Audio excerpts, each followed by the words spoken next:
Good afternoon, everybody. My name is Carmen Elisa Gomez, and I am a professor from the Universidad de Guadalajara in Mexico. And we'll be talking about the paradoxes of appropriation and nationalism of the functionalistic architecture as portrayed in Mexican film. We are all very familiar with the architects of modernity in the international style, such as the great masters Le Corbusier or Mies van der Rohe, and the simplicity of their constructions was appropriated in the Mexican milieu.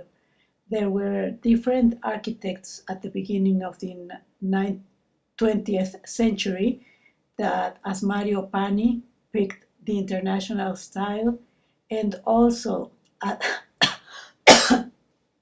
added Mexican features, such as the art in this habitational complex built in Mexico City in 1950s. We also have the work of Juan O'Gorman, who was inspired by some of the elements in Le Corbusier's architecture.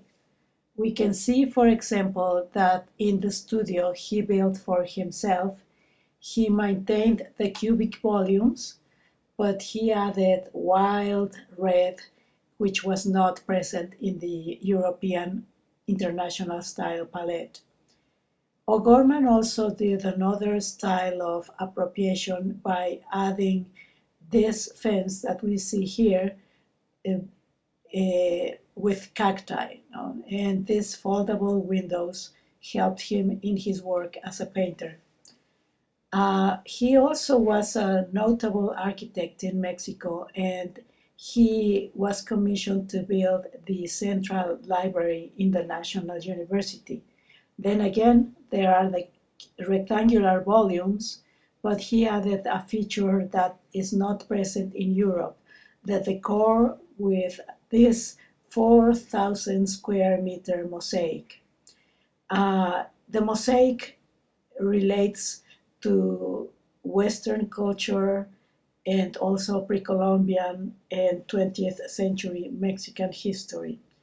It's made with pebbles and rocks collected by himself and his team from different places in Mexico, selected by color. Other of his works is the museum that holds the Diego Rivera pre-Hispanic collection. Again, it still is pretty cubic, but it has the limestones that resemble the pyramids in Teotihuacan. So here we are seeing interesting adaptations of what modern architecture in Mexico. He also went further in his use of rock in the organic house, as he would call it. This was his last piece as an architect, and even in the family room, it kind of looked like a cave. It was pretty interesting now. It has been demolished in the early 60s. O'Gorman remained as a very important painter in Mexico. And in the 1920s, he not only did the house for himself, he was inspired by some constructions of Le Corbusier, like this Osenfant house that helped him inspire for his next house, which is the studio for Diego Rivera and Frida Kahlo.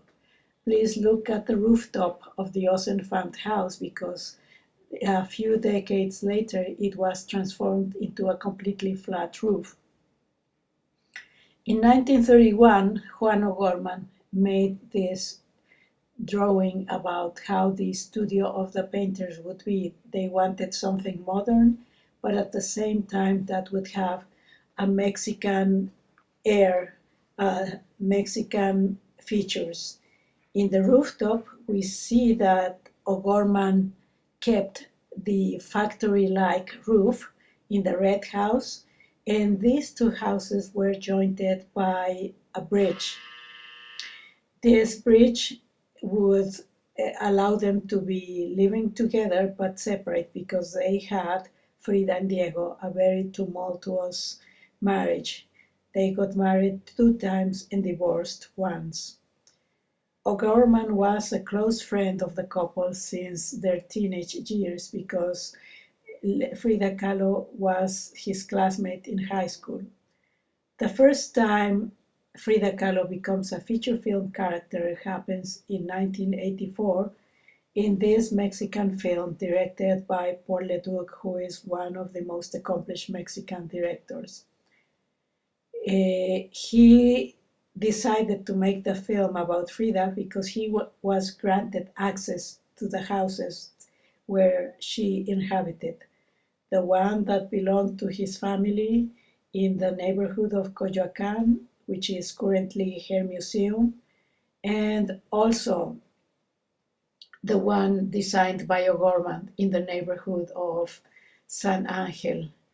Here we are seeing a clip from the 1984 movie, and this is the typical Paul Leduc style in which he moves the camera very slowly to see everything with this contemplative art of his.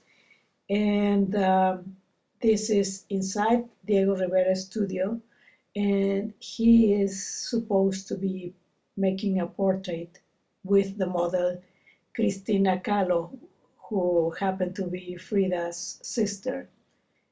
In this scene, we see that Frida, realizes that he is cheating on her nonetheless than with her own sister. And at the same time, we see the features of the studio.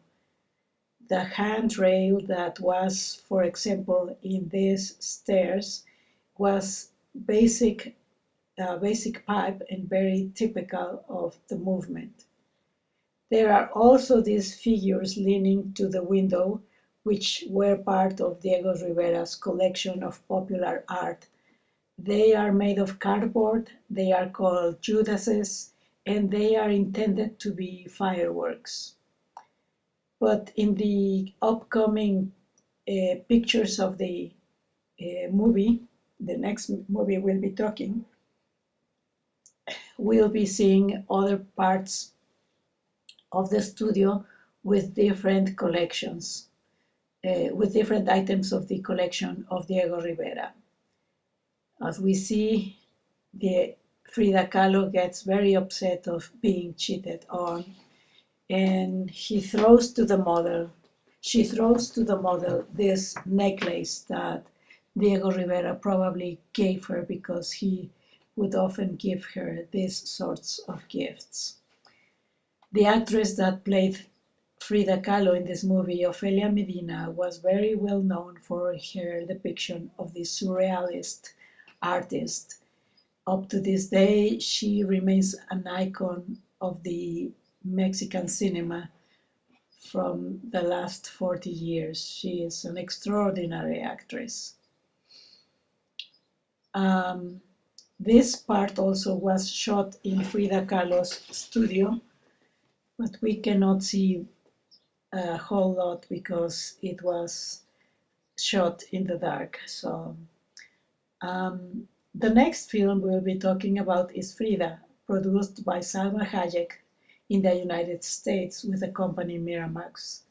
They had an enormous budget compared to Leduc's film, so they did plenty of shooting in the houses of Frida and Diego and several other locations in Mexico City. It had an international cast, and they shot extensively in the O'Gorman studio. This is a beautiful shot that let us see the colors, the cactuses, and the international style features like that in the house, the red house, the hanging balcony. So we are also going to see one of Le Corbusier's ideas, which is this rooftop that became a terrace.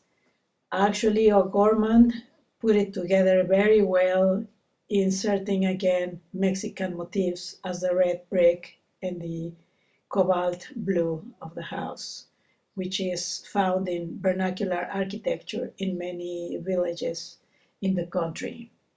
These are the painters in their rooftop enjoying it.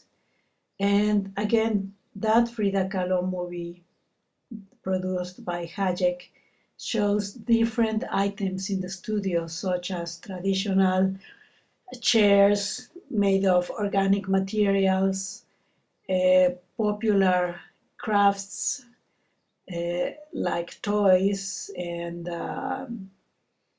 we also see the warm palette of Mexico with the wooded floors and the green shelves, but also we see the gridded rooftop, the gridded ceiling, I mean, that was somewhat in consonance with the international style.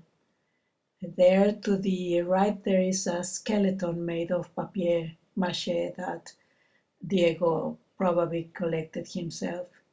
And over there, in the central right, there is the remain of the probably pre-Hispanic decoration.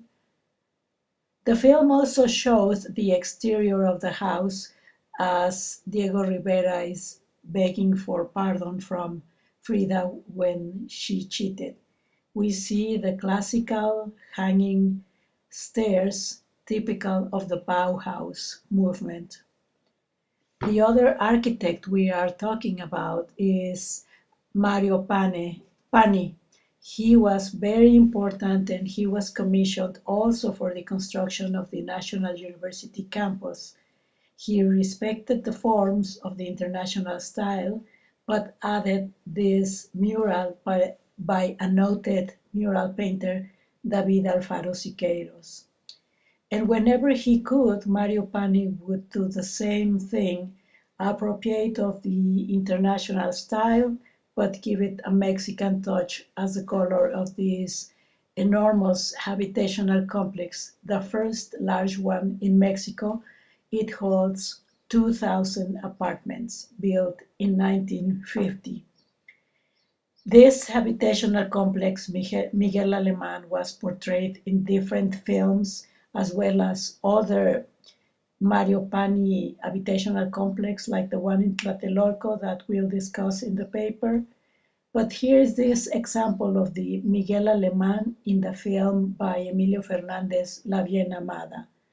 The characters are excited to move into this uber modern style building. That is, they came from the countryside. In a recent movie, Y tu mamá también, the character of Gael Garcia Bernal lives there with his mother, and actually, nowadays, that building, that complex, still is inhabited by, in the current days. Now we are going to mention this film, A Dónde Van Nuestros Hijos. It's an industrial Mexican film. It was widely popular in its release, 1956. And it's about a family that has teenagers. The mother is played by Dolores del Rio, the Mexican actress who in the 1920s was a complete sex symbol of the silent era. The story talks about the dilemmas of living within a modern environment, coming from a smaller town, which is Durango, and the difficulties of the family to adapt to the new lifestyle. The teenage daughters are involved in relationships and go to work, and that becomes a problem for the father at some point when one of them becomes pregnant by her boyfriend. Then the father decides that the two young ladies don't need to be out in the world having a job. And this is the lovely daughter played by Marta Mijares, who has this dilemma of being pregnant outside of wedlock. The other daughter also is unhappy about not being able to get off the patriarchy. The father wants to forbid her for having a specific boyfriend. And she also tells the father that she's unhappy, not about that he wants to rule her sentimental life, but also not having the time to become a professional because he just doesn't want to the ladies working out of home. Living in this apartment complex poses the difficulties of living their lifestyle in the sight of the neighbors. They don't have a private patio, so many of their activities happen in the balcony to the facing the street or facing the common areas. Um, but those are some of the dilemmas the film has, and using the history and the analysis of different writers such as Catherine O'Rourke, Edward Burian, and the Mexicans Miquel Adrià and Daniel Gonzalez, among others, I will be discussing in the paper. Thank you very much for your attention and looking forward to your comments. Thank you.